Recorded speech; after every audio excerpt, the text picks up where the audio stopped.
Olá! Vamos mergulhar hoje num assunto que, acredite, a Bíblia discute com uma frequência surpreendente: dinheiro e a nossa relação com ele. Pode parecer um tema meio delicado, eu sei, mas as Escrituras trazem uma visão muito clara. E é exatamente isso que a gente vai desvendar hoje. Para a gente começar, é impressionante notar o quanto a Bíblia se dedica a esse tema. E não é só um guia sobre dízimos e ofertas, não. Ela apresenta o nosso jeito de lidar com o dinheiro como se fosse um espelho da nossa condição espiritual, sabe? Algo que merece e muito a nossa atenção. Agora, eu queria propor um desafio. Pensa rápido.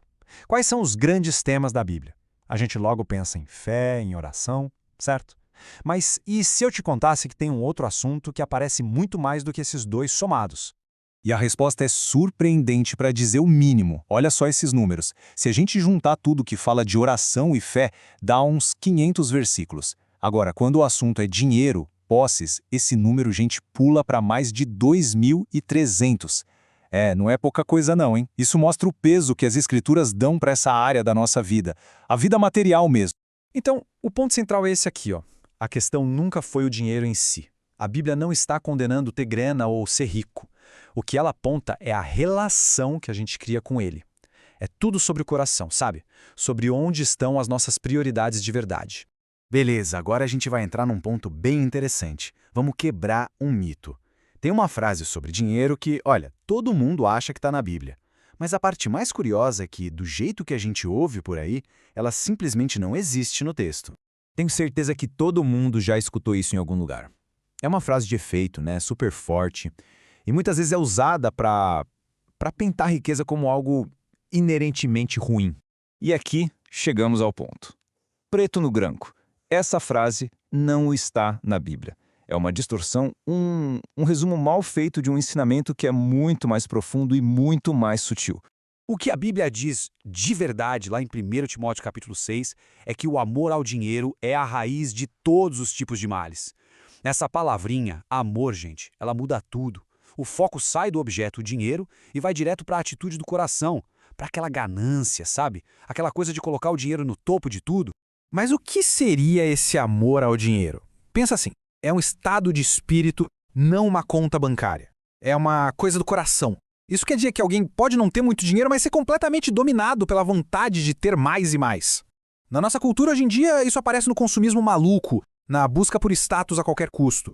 E o contrário também é verdade. Alguém pode ter muitos recursos e não ser apegado a eles. É como diz o Salmo 62, né?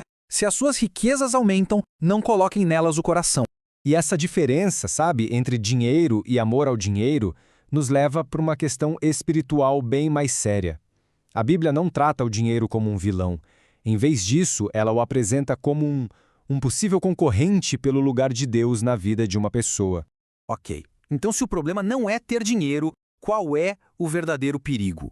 Onde mora o risco? A resposta está numa das falas mais diretas de Jesus sobre esse tema. E a declaração é essa.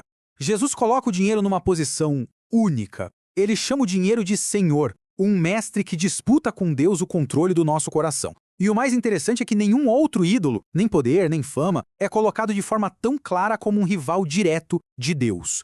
E essa ideia não para por aí. Ela aparece em vários outros lugares. Lembra da parábola do semeador? A fascinação pelas riquezas são aqueles espinhos que sufocam a palavra de Deus. Lá em Colossenses, o apóstolo Paulo chama a avareza, sem rodeios, de idolatria. Então fica bem claro, né? O perigo é dar ao dinheiro um lugar, uma importância que simplesmente não é dele. Ok, entendemos o perigo. Mas e aí? Como a gente lida com isso na prática? Bom, a Bíblia também dá um caminho, uma espécie de estrutura com 3 pilares bem práticos para a gente manter essa relação com o dinheiro de um jeito saudável. A solução envolve 3 atitudes que são chave. Primeira, a honra. É reconhecer que no fim das contas tudo é de Deus e a gente só administra. Segundo pilar, contentamento. É cultivar aquela satisfação com o que se tem, sabe? Isso funciona como um escudo contra a ganância. E o terceiro, e super importante, a generosidade. É entender que os recursos são uma ferramenta para abençoar outras pessoas, não só para a gente acumular. Isso dá um propósito de verdade para a prosperidade. E olha, o efeito de viver com base nesses pilares é gigante. O evangelista Billy Graham tinha uma frase ótima sobre isso. Ele dizia que, se a gente conseguir acertar a nossa relação com o dinheiro, isso ajuda a colocar quase todas as outras áreas da vida nos eixos. É como um ponto de virada espiritual. E para a gente fechar, tem uma metáfora visual que resume tudo isso de um jeito bem poderoso. Pensa na diferença entre um rio e uma represa. A mentalidade da represa é aquela que só acumula. Os recursos chegam, ficam parados, estagnam. Já a perspectiva bíblica nos convida a ser como um rio.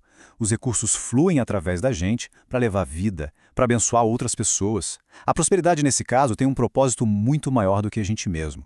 E essa ideia de ser um rio tem tudo a ver com aquele ensinamento de juntar tesouros no céu. A Bíblia mostra que o jeito que a gente usa os nossos recursos aqui na Terra, sendo generosos, cuidando das pessoas, é exatamente o jeito de investir naquilo que dura para sempre, no que é eterno. E para finalizar, a gente fica com essa reflexão de Jesus que amarra todas as pontas. O jeito que a gente lida com o nosso dinheiro e nossos bens não é só uma questão de finanças. É um raio-x do nosso coração. Ele mostra exatamente onde está o nosso tesouro.